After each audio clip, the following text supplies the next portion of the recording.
What is going on? Is this thing on? Can you hear me? I am super excited. Welcome to the Cold Calling Podcast. You know who I am. I'm your host, Larry Long Jr., CEO, that's Chief Energy Officer. Oh, I don't know where they ever came up with that name of LLJR Enterprises. Now, a quick reminder, the Cold Calling Podcast is powered by our friends at Monster Connect, leveraging technology to deliver actual conversations for B2B sellers. Can you hear me now? We want to connect with 8 to 12 decision makers per hour. We don't want voicemails. We want actual conversations. Yes. And with this podcast, it's our hope that we provide gems. We provide insights to help you, yes, you, sales reps, sales professionals, and sales leaders take your game to the next level and succeed and thrive in sales. Without further ado, I am honored to welcome today's guest. She comes all the way from across the pond in Scotland. Woo, woo. And with over 2 million, yes, you heard me right, $2 million, actually cold calls under her belt, thousands that she's trained, and a legacy of truly making conversations count. We've got Wendy Harris. Wendy is a force in growth communication, from her best-selling book, her podcast with the appropriate name, Making Conversations Count, to her dynamic journey across industries. This episode promises to bring you powerful insights. Are you ready? Wendy asked me if I got any sleep last night. I did not. I've been gearing up for this episode, for the past week. She's made it through some I think HR is watching me, some stuff and high water. Let's give a warm, cold calling podcast to my great friend, Wendy Woohoo Harris. It's my pal Larry. Are we strong? Super strong. Oh, so great to see you, Wendy. Thank you for joining. I know you went through some stuff last week. Happy to see you. Thank you so much for understanding life hit me with a curveball for any of those sports analogies that you want. Yeah, I knew you'd have your bat out, Larry. But I kicked it out of the park, and it is what it is, because I was so disappointed to not do this with you sooner. But we're here now. Shall we get this conversation counting? Yes, let's get it rocking and rolling. So I like to start off with the first segment. I call it the who, the what, and the why. Who are you, Wendy Harris? What do you do, Wendy Harris? And why do you do what you do? The gold mic is all yours. Well, Larry, it's a good question. Wendy Harris is a bit of woo-hoo. I like to bring the energy to things. And I've been cold calling since I was 17. That's why that number has gotten all the way up to 2 million calls. I have to say that I've gone like a hockey stick, like that. And I've kind of stopped there, because now more and more I spend my time showing others how to do cold calling, have fun, and do business. Wow. Because I love it. I just love, I say to people, I like to talk to strangers without getting arrested. That's super important. Now, I know you love it. You've been doing this thing for 17 years, which means, let me do my math, for about 4 years now. But why do you do what you do in terms of showing others the way, coaching, training, building up and lifting up others? Why do you do that? Because I believe that sales is about helping. And that's a core value for us as human beings. We all want to be helpful. If you say to somebody, can you help me? It's going to be rare that somebody's going to go, no. So this is what we do. We're all here to do a job, play our part, and help each other. And if we can be helping others, and in turn that helps us out, isn't that a great win-win? Ooh, you done warmed my heart this morning, and oh goodness, I'm not crying. Who's crying over here? I love to hear that. Now, Wendy, I need you to spill the tea. I'm interested to know. Can you tell us how you earned the name, the Queen of Conversation? Well, it's a short story, and it started over on Twitter. That place that nobody really likes to hang out, but they gave me this award, which I made into a mouse mat, Queen of Making Conversation, and I was just happy to accept, not putting myself up for nomination or paying for it, and it's just evolved into the brand that I have now. Wow, that's awesome. And what a brand you've built. I know it was a joy joining your podcast, Making Conversations Count. I love what you're all about, serving people, helping people. Now, let's get into it. When you think about cold calling and when you're coaching a newbie at cold calls, where do you start? Where's that starting point to build the foundation? I think it has to be busting the myths that people don't want to talk to other people. I had a conversation only last week with a lady who looks after accounts, and I can see some real talent for her to be, going outreach, going prospecting, because she has this vibrant personality. And she said, I don't know whether I really want to do it or not because, I don't know these people.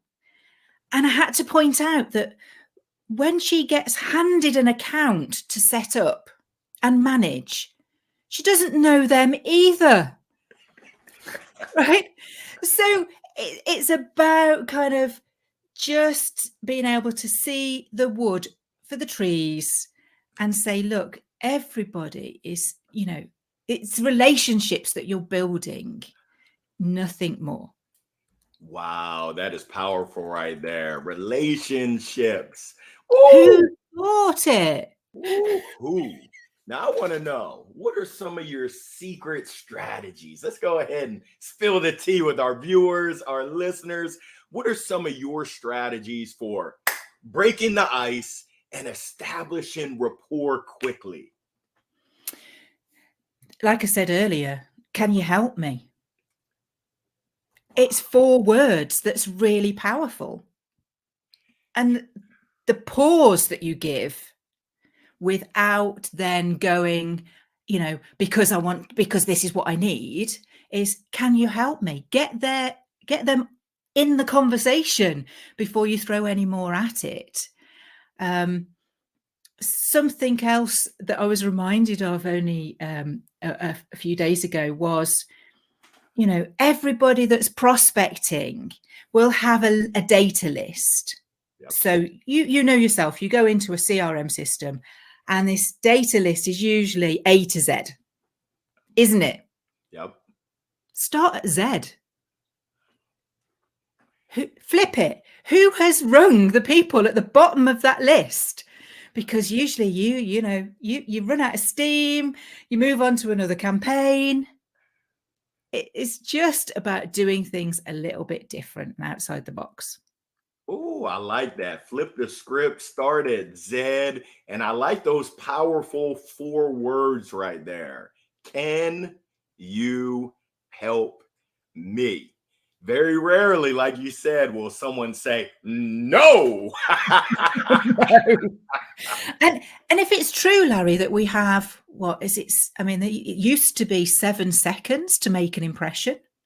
I think that's down to about 4 seconds now. Ooh. Our attention span is so squeezed that if you can say, can you help me, in 3 seconds with a pause, you're nailing it. Wow. That's powerful right there. The power of the pause, nailing it in 3 seconds. Now, I am curious because you got my crazy brain thinking, how important is your tone is your pace when you say those 4 words? Oh, huge. Huge. Sit up in your chair, Larry. I know you're on your elbows there. Sit up in your chair, right? Your shoulders are back. And they do say smile when you dial. It really does help. I know you've always got a smile on your face, but just that sitting up straight in your chair lifts everything in your diaphragm. So when you speak, and you mean it, you're going to sound genuine. Oh my goodness. For all those folks that are in there chilling, that are slumped over, in the words of the great Bob Marley, get up and stand up. Yeah, let's get the diaphragm. Let's get the energy going. Wendy talked about that woo-hoo energy. It comes through on the phone. I absolutely love that. Now, Wendy, you've been through so many cold calls. I mean, I can't even count the 2 million. That is a whole lot. Now, let's dig in the archives. I know that you have that hockey stick, but let's go back.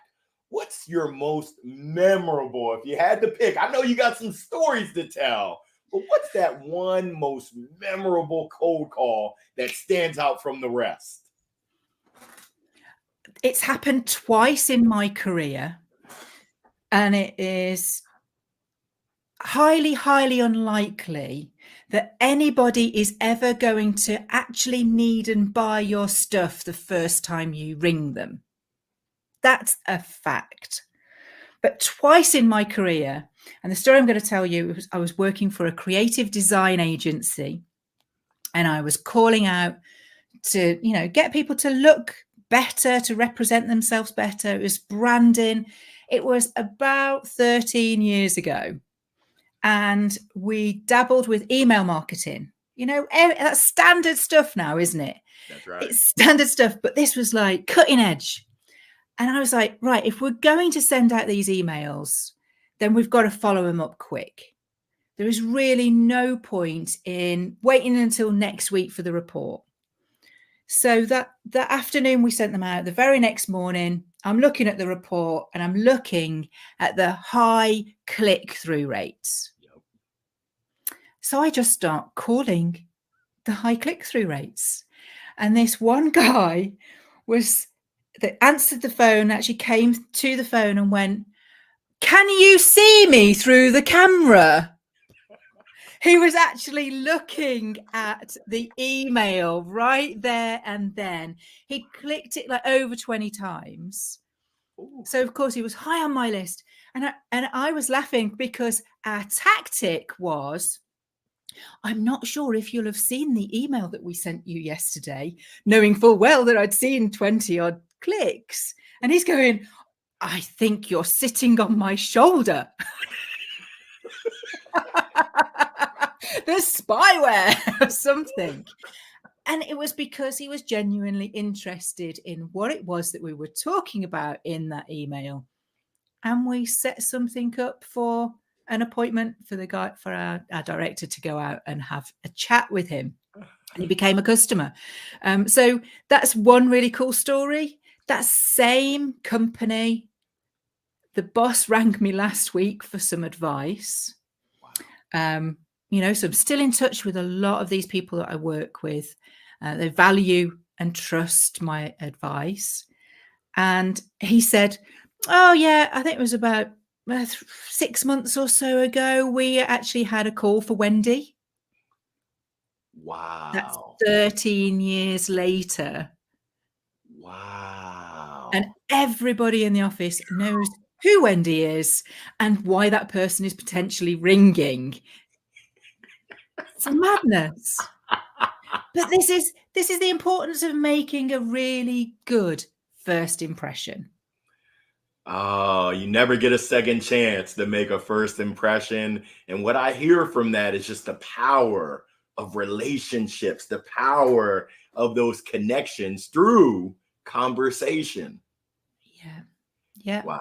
Wow. I need your guidance. Can you help me? Of course I can help you. If I'm a leader and I have the manager title or director title, how do I help my team? Where do I start as the leader? How do I help my team with their cold calls, with their conversations? Where do I start? I know you're the master trainer, but help me. Train the trainer, please. Do you know, I think there is a lot of responsibility and accountability of being in a team and managing a team. And it can be a real fine line as to where that accountability starts and stops and who takes the responsibility for things. So I think you really seriously need to have a defined and clear line as to who the boss is, but you still have to work to certain goals and boundaries. So KPIs, they're important, but let me tell you, the times when I was doing 150 dials a day were rubbish compared to 50 quality. So I think being a leader, you have to be really intentional about what you're looking to achieve from the activity. Quality over quantity every day, and being able to ask your team, for them to have the confidence in telling you the truth about how they're finding it out there in the real world. Ooh, quality over quantity. And I knew there was a reason why we got along so well. My first professional sales job was making 150 cold calls to accounting firms. And you talk about rubbish, some of those calls, boop, boop, boop, boop, they were rubbish. They were not quality at all, because the goal was just to hit the number. It wasn't really to dive in deep and have that great connection, that great conversation. So I love that you share that. And your story before, you talked about how timing is everything. You were reaching out to those that had relevance behind. Now let's flip it from the leader side to the rep side. I'm a rep. I have to make $100 a day every day. What are some of the top tips that you would give me to have success? Dial back that number. That would be the first thing, because when you are focused on hitting a big target like that, you're not focused on what it is that you're actually saying. You are not present in those conversations. So I think, I've used the word already, being really super intentional about who it is that you want to be talking to, who it is that you can be helping with your products and services, and realizing that it's going to take more than one go at it. So if you've got to do 100 a day and you've got through to 2 people, that's adding 98 people onto the next 100 the next day. That's 198. And, so before you know it, you've got 1,000 calls to make and you don't know where to start. That's right. Stop. Focus on the quality and who it is that you really need to be spending time with. Ooh, I love that. I love that. We're getting targeted. We're getting intentional. We're getting focused. I like that. What's the most important skill that one needs to have in order to have a meaningful conversation? I think they call it a conversation that really counts. That was easy.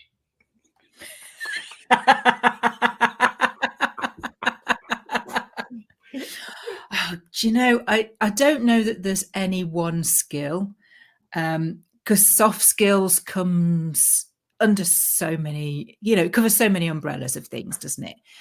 I think you've got to know when to shut up and be quiet and allow the other person to speak. That's one good, active listening. But do you know what? I think believing in what it is that you're doing comes right to the core. I can recall maybe 20 years ago, I was working in telecoms I'd been working in telecoms for about 5 years. I was managing teams of girls. They were all part-time mums. The loyalty that they gave, because we gave flexi working around school runs and things like that, meant that they really gave everything to it. And we had the best time. But, I had a real problem with my voice and had to have my tonsils out. And when you're a lady, of a certain age, or a man of a certain age, having your tonsils out as an adult is a really, really naff thing to have to do.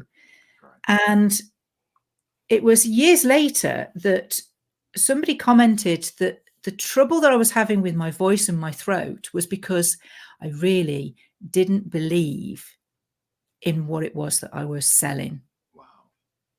I wanted to be there to support my team, but really, we were just going through the motions. I was just going through the motions.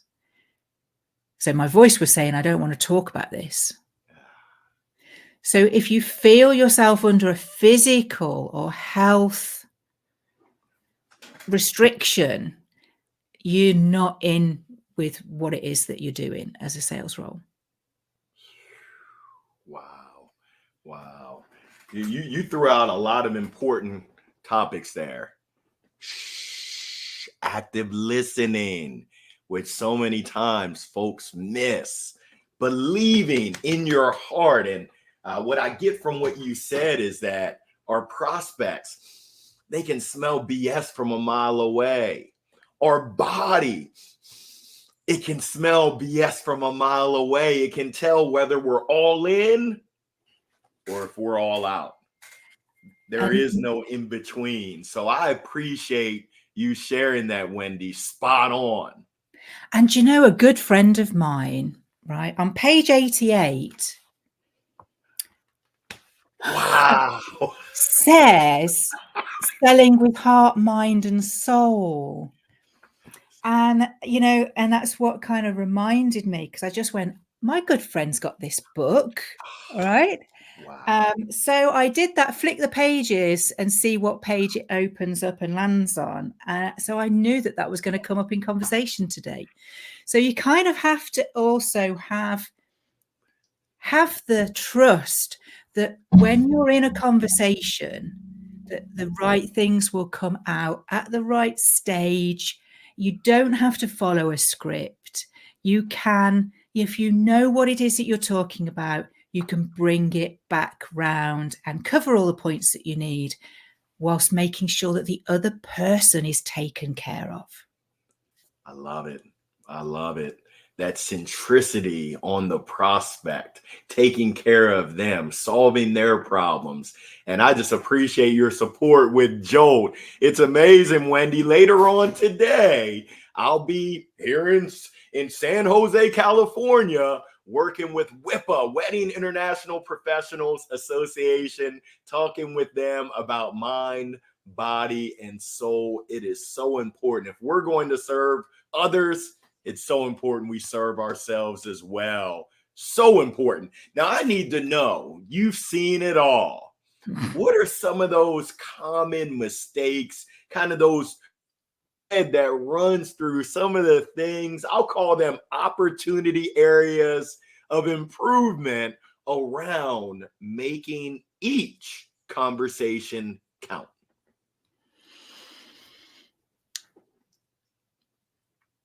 There are usually some tells, and I would say that when you're on the phone, you have to also remember you've only got one sense that you can rely on, and that's your hearing. So while we've said about actively listening so that you hear what the other person's saying, there will be little tells. There will be if cost comes up, that's a big one, isn't it? And you get the builders, the intake of breath. I mean, that's exaggerated, but you can tell that. You can also tell if somebody's interested or not, because they take so long to reply that they kind of have to remind themselves that they're having a conversation. So I think these are kind of what I would call markers that allow you to steer that conversation and stay in control of that conversation. So where you have, the delay, ultimately, like I've said earlier, you're not going to get their buy-in first call. If they're disengaged because they're thinking about something way more important because what you're talking about isn't even on their to-do list yet, invite yourself back later. Get quickly to that point of, I can tell that, I've interrupted you in something. And that's one of the biggest fears of anybody that's cold calling, isn't it? Is that they don't want to interrupt somebody. But if you can honestly own up to it and go, do you know what? I know I've done this to you. Timing's everything. The right person, the right reason, the right timing means that the results look after themselves. So invite yourself back later. And if cost's a big thing, there's something that they maybe don't understand as to why it is that much. So you've not really covered everything in that conversation. So check back. Why would you think that seems like a lot? Is there something if you got more questions? Wow, that's amazing. That is amazing insight. Appreciate you sharing it. What I'm hearing, active listening, empathy, which oftentimes folks miss out on truly being empathetic to the situation, the person on the other line. Now, I know you're in Scotland, and I just want to ask, have you seen any cultural differences between the opposite sides of the pond here in the States versus there in Scotland? What are some of those differences that you've seen, if any? Oh gosh, as observationally, I would say that America are very driven. I wouldn't say aggressive. I'd say they're more assertive. Okay. They're more assertive. So I think that relationship side of their role needs to be nurtured.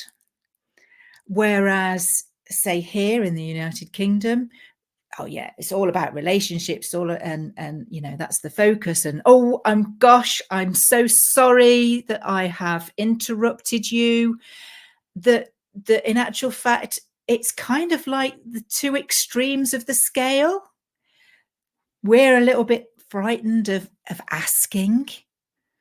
We'll be nice and polite and all of this, but asking the question can be really difficult. So it's about finding that middle ground, isn't it? So, for me, it's people, and people just need a bit of guidance. And if the mirror is that, that's what they're seeing or that's what they're being taught, they're not going to know any different.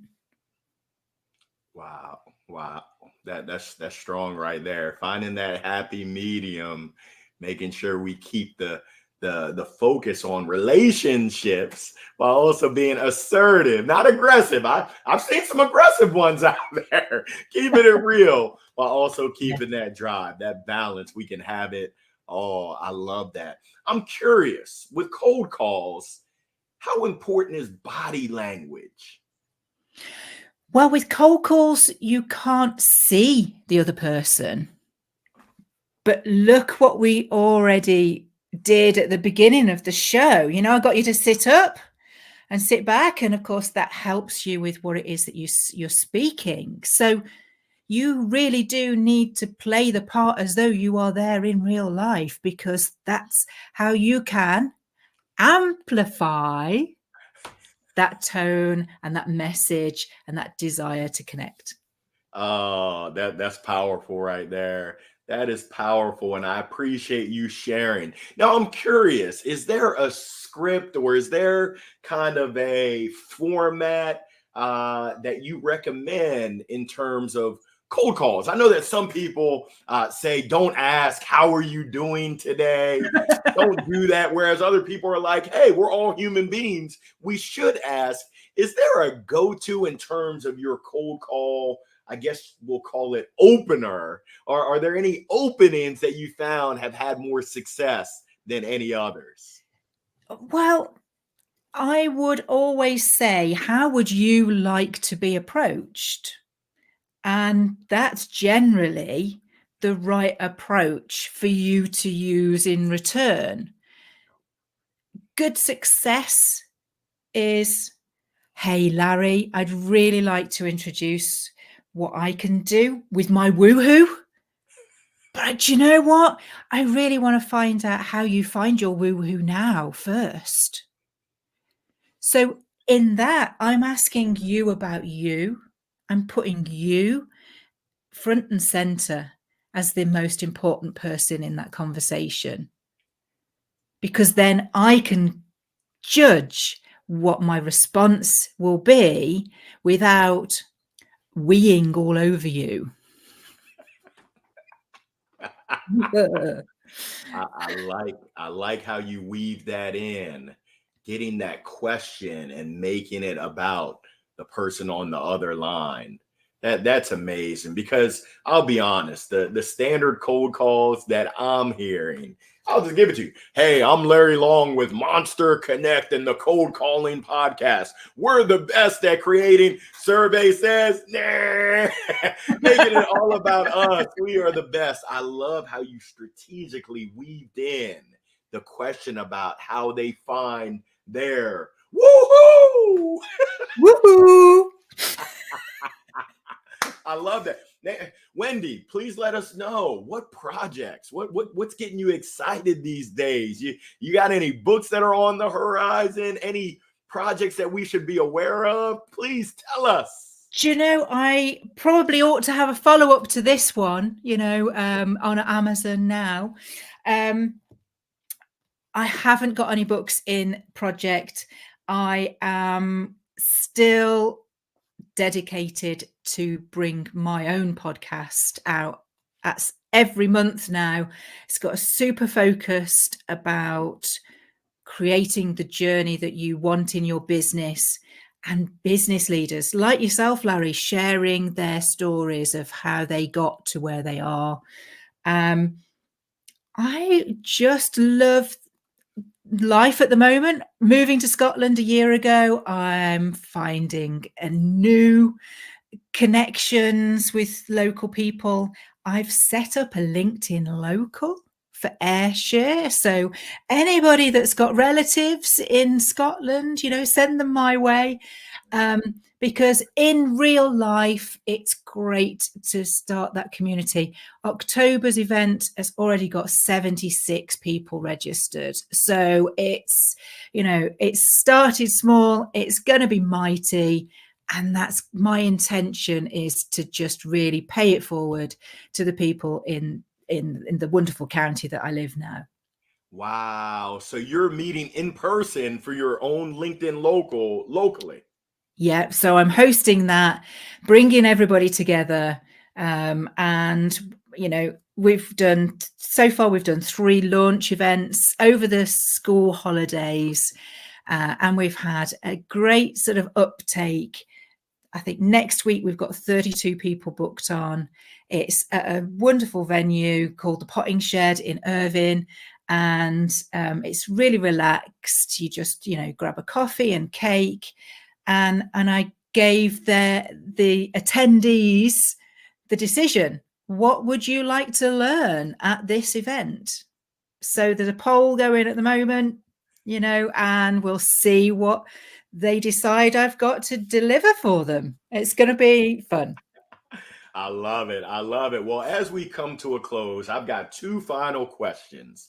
I did an informal poll of our listeners, of our viewers, and they want to know the question that they want to ask. And I got to pull out the platinum mic. Is Wendy, help me. I want to be good.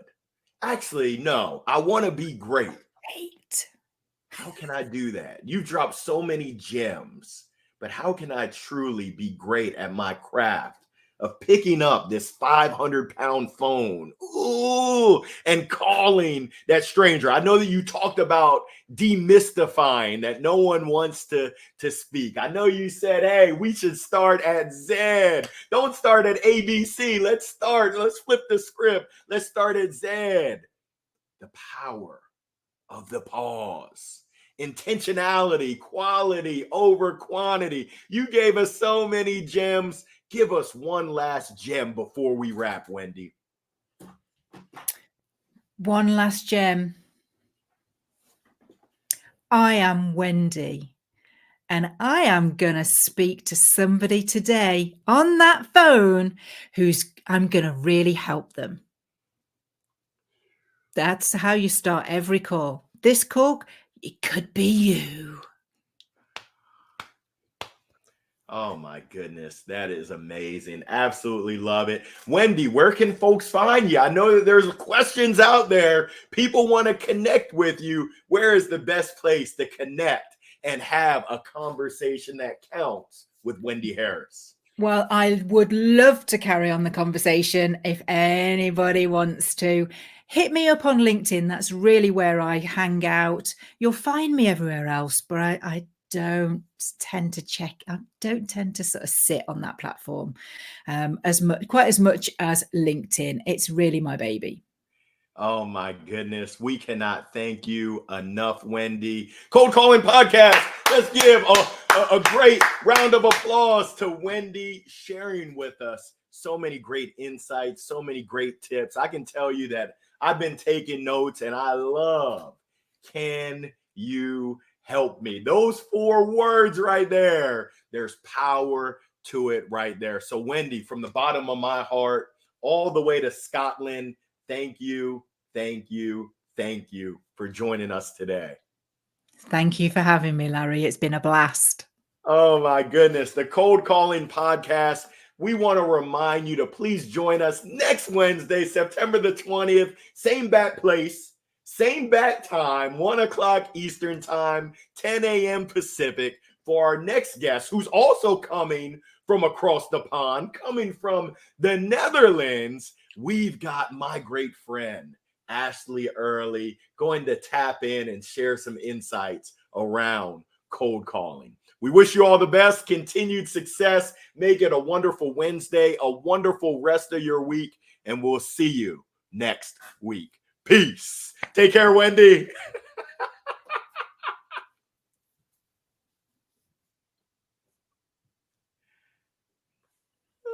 Let's see.